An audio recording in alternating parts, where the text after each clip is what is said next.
ભાવનગરના પીથલપુર ગામે આવેલું ગોપનાથ મહાદેવનું પવિત્ર ધામ ભક્તોમાં અનોખી આસ્થા ધરાવે છે।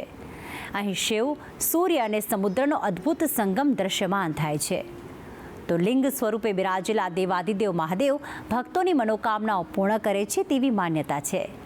તો ચાલો બમ બમ ભોલેનો કરીએ નાદ અને મેળવીએ ગોપનાથ મહાદેવની કૃપા। તે હરે છે સૌ શ્રદ્ધાળુઓના સંતાપ, તે દૂર કરે છે સૌ ભક્તોના પાપ। અન્ય કોઈ નહીં તે તો છે જગત જનની મા અંબા। મા અંબાનો મહિમા અપરંપાર છે। મા દુર્ગાના સૌથી ઉત્તમ સ્વરૂપોમાંનું એક મા અંબાનું સ્વરૂપ માનવામાં આવે છે। કહેવાય છે કે એકવાર જો મા અંબાના કલ્યાણકારી સ્વરૂપના આશીર્વાદ આપને પ્રાપ્ત થઈ જાય તો જગતના સૌ સુખોની આપને થઈ જાય છે પ્રાપ્તિ।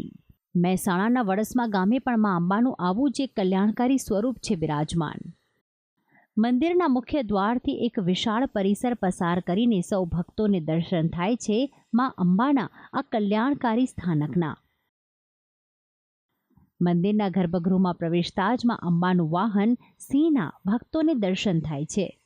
સાથે શ્રી રામના પરમ ભક્ત દેવ હનુમાનની પણ સુંદર મૂર્તિ અહીં ગર્ભગૃહની શરૂઆતમાં જ સ્થાપિત કરવામાં આવી છે, જેના પણ ભક્તો દર્શન કરીને મા અંબાની મૂર્તિના દર્શન કરવા માટે આગળ વધે છે અને 3 ડગલા ચાલીને જ તેમને દર્શન થાય છે જગત જનની મા અંબાના। સુંદર વસ્ત્રો, આકર્ષક અલંકાર અને આરસના પથ્થરમાંથી બનેલી મૂર્તિ ભક્તોનું મન આકર્ષનારી ભાસિત થાય છે અને સાથે જ માતાના મસ્તક પર કંકુ તિલક તેમની આભામાં ઓર વધારો કરે છે। મા અંબાની આ જ મૂર્તિના દર્શન કરતા ભક્તો ભાવ વિભોર બની જાય છે અને જય જગદંબે મા આદ્ય શક્તિ જય જેવો જયઘોષ કરતા નજરે પડે છે। આ મંદિર ભલે વધુ પૌરાણિક ન હોય, પરંતુ અહીં આવતા ભક્તોની સંખ્યા અને મા અંબા પ્રત્યે તેમની આસ્થા આ સ્થાનને વધુ પવિત્ર બનાવે છે। મંદિરનો જીર્ણોદ્ધાર હજી થોડા સમય પહેલા જ થયો છે, પરંતુ અહીંના સ્થાનિક લોકો માને છે કે આ મંદિરના જીર્ણોદ્ધાર પહેલાં પણ આ મંદિર એટલું વિશાળ હતું કે આ મંદિર પર જ્યારે અહીંના લોકો ધજા ચડાવવા જતા તો કડીનો માલવરાવનો મહેલ પણ આ મંદિરની છત પરથી દેખાતો હતો। પરંતુ કહેવાય છે કે કોઈક કારણસર આ મંદિર તૂટી ગયું અને ત્યારબાદ સ્થાનિકો દ્વારા આ મંદિરનો ફરીથી જીર્ણોદ્ધાર કરાવવામાં આવ્યો। આ મંદિરની આસ્થા બહુ છે। અહીં આજુબાજુના લોકો આવે છે, બધા દર રવિવારે ભારે ભીડ જમે છે।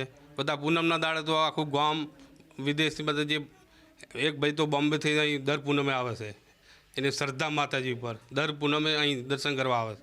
આ ગામની અંદર 18 આલમના લોકો રહે છે, પણ માતાજીના દર્શન માટે બધા જ લોકો અહીંયા આવી જાય છે અને એ લોકો આવે છે, દર્શન કરે છે, દર્શન કરી અને ધન્યતા અનુભવે છે। ખરેખર માતાજીનું બહુ મહેરબાની છે અને માતાજીના દર્શનથી એમનું કામ પૂર્ણ થાય છે। આ મંદિર પ્રત્યે ભક્તોની વધુ શ્રદ્ધા જગાવતી બાબત છે આ મંદિરમાં સ્થિત મહિષાસુર મર્દિનીની આ મૂર્તિ।